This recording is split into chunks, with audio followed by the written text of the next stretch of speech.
সাবেক প্রধানমন্ত্রী শেখ হাসিনার ছেলে ও তার তথ্য প্রযুক্তি বিষয়ক উপদেষ্টা সজীব ওয়াজেদ জয়কে অপহরণ করে হত্যার ষড়যন্ত্রের অভিযোগে করা মামলায় দৈনিক আমার দেশ পত্রিকার ভারপ্রাপ্ত সম্পাদক মাহমুদুর রহমানকে কারাগারে পাঠানোর আদেশ দিয়েছেন আদালত।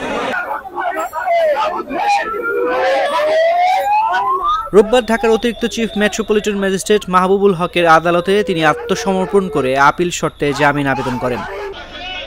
শুনানি শেষে বিচারক তার জামিন আবেদন নামঞ্জুর করে কারাগারে পাঠানোর আদেশ দেন।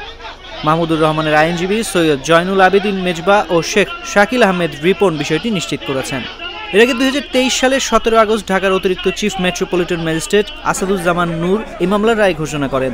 রায়ে সাংবাদিক শফিক রেহমান ও দৈনিক আমার দেশ পত্রিকার ভারপ্রাপ্ত সম্পাদক মাহমুদুর রহমান সহ 5 জনের 7 বছরের কারাদণ্ডের আদেশ দেন আদালত। দণ্ডপ্রাপ্ত অন্য আসামিরা হলেন জাতীয়তাবাদী সামাজিক সাংস্কৃতিক সংস্থার সহসভাপতি মোহাম্মদ উল্লাহ মামুন, তার ছেলে রিজভী আহমেদ ওরফে সিজার এবং যুক্তরাষ্ট্র প্রবাসী ব্যবসায়ী মিজানুর রহমান ভূঁইয়া। রায়ে আদালত অপহরণ চেষ্টার দায়ে আসামিদের 5 বছরের কারাদণ্ড ও 5,000 টাকা জরিমানা, অনাদায়ে আরও 1 মাসের কারাদণ্ড দেন। পাশাপাশি হত্যার ষড়যন্ত্র করায় আসামিদের 2 বছরের কারাদণ্ড ও 5,000 টাকা জরিমানা, অনাদায়ে আরও 1 মাসের কারাদণ্ড দেন। আসামিদের বিরুদ্ধে পৃথক 2টি ধারার সাজা একসঙ্গে চলবে বলে রায়ে উল্লেখ করেছিলেন বিচারক।